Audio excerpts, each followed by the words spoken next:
rason ng ating mga beshing kapitbahay, bakit hindi nila tayo sinusuportahan sa ating munting negosyo? Bakit dinadaan-daanan lang nila tayo pag bibili sila? Doon sa unahan pa talaga magpunta. Yung bibili nila sa kabilang tindahan, ay mayroon ka rin naman. Mga kasari, kung gusto mo ang ganitong usapan, huwag nang mahiya, mag-subscribe ka na kay Ate Tintin, pindutin mo na ang like button na yan kung super relate ka. Naranasan mo rin ito, mga kasari. At syempre, pakishare naman kung hindi kayo busy. At eto na, umpisahan na natin ang matinding real talk na chismisan. Pangmalakas ang real talk ito, mga kasari. Alam ko sa mga may tindahan dyan, ranas na yung mga ganitong sitwasyon. Kaya kung isa ka doon, mga kasari, mag-comment ka. Ano nga bang naranasan mo sa iyong mga kapitbahay? Una lang dyan, mga kasari, kaya hindi sila sumusuporta. Inggit. Oo. Kasi nung wala ka pang tindahan, iniisip nila magkalibel lang kami nito.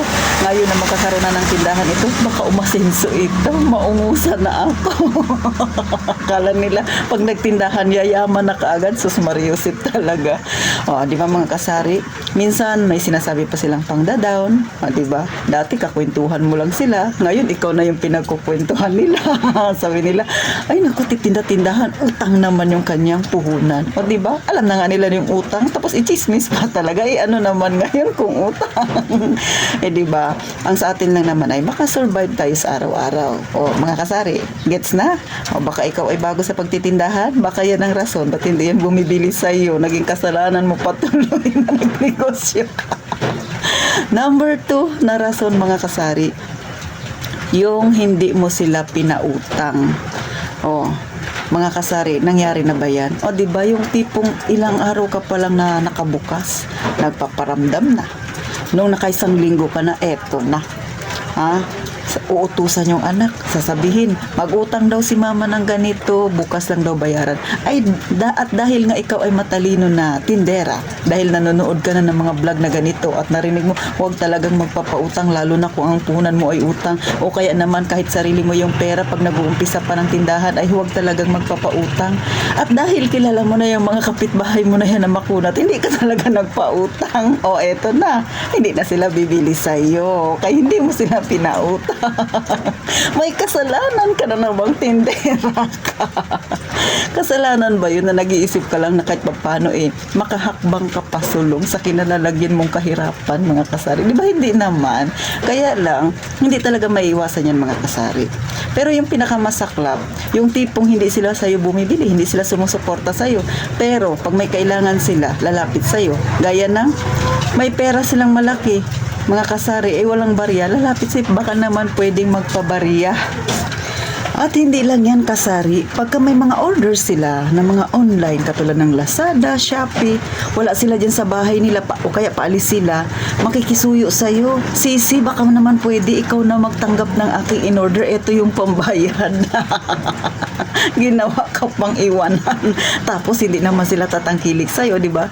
Medyo nakakasama rin ang loob, mga kasari. Pero ako sa totoo lang, no, nangyari din yan sa akin. Siguro wala namang may tindahan na hindi na nag-uumpisa pa lang siya ng pagtitinda na hindi nakaranas ng ganyan, mga kasari. Meron at meron talaga. At alam ko mararanasan din yan ng iba na sa kanilang pag-uumpisa ng kanilang ganitong negosyo. Hindi talaga yan maiwasan, lalo na kung yung kapitbahay mo, tabi-tabi kayo dyan. Minsan yung sumusuporta pa nga sa atin, kung sino pa yung nasa malayong kanto, sila pa yung bibilis sa'yo. Katulad dito sa akin, nangyari din yan, mga kasari. Pero nung nag-umpisa ako ay ganun. Pero nung tumagal na, kasi hindi naman ako mahilig na magtanim ng sama ng loob, pinapabayaan ko lang. At sa akin talaga, mga kasari, ang ginagawa ko ay pinagpipray ko yung aking maliit na tindahan.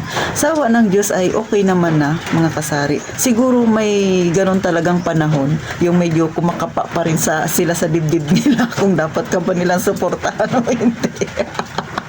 Pero kadalasan nangyayari talaga, mga kasari. Pero para sa akin, kapag ikaw ay mag-umpisa ng negosyo, tibayan mo talaga yung loob mo. Maging matapang ka sa kung ano yung haharapin mong problema. Kasi isa yan sa magiging rason bakit magiging matatag ka, mga kasari. At syempre, hindi lang yan ang problema ang kakaharapin mo. Marami pang darating, mga kasari. Kaya sa mga wala pang tindahan dyan na nagbabalak na magkaroon ng tindahan, pag-isipang maigi, ihanda ang loob, mga kasari. Hindi lang ihanda ang bulsa, pati loob mo ihanda mo, mga kasari. At sa mga ganitong sitwasyon, dapat manatili ka lang kalmado. Huwag padadala sa emosyon mo. Kasi minsan, yan ang magiging dahilan bakit magkakaroon ka ng kaalitang kapitbahay. Pero darating din ang panahon, susuporta din yan sila sa'yo. Sa ngayon, sila muna yung intindihin mo bakit hindi sila sumusuporta sa'yo. Pero para sa akin, chill lang si Ate Tintin. Ang lahat ng mga bagay na yan ay may panahon, mga kasari. Kaya paano hanggang dito na lang si Ate Tintin? Naging mukhang katatawanan man itong topic natin, pero real talk ito. Talagang nangyayari ito, mga kasari. Siyempre, hindi natin maiiwasan. May mga tao talagang gano'n na ayaw sumuporta sa ating mga may tindahan. Lalo na kung nakita nila na umaasenso ko na paunti-unti, mayroon pa yung problemang darating. May mga issue na naman yan silang gagawin. Pero tayo mga may tindahan, dahil negosyo tayo, abay, focus lang sa ating ginagawa. So, paano mga kasari? Gaya nga lang palagi natin sinasabi ni Ate Tintin, mag-iingat tayong palagi, mga kasari.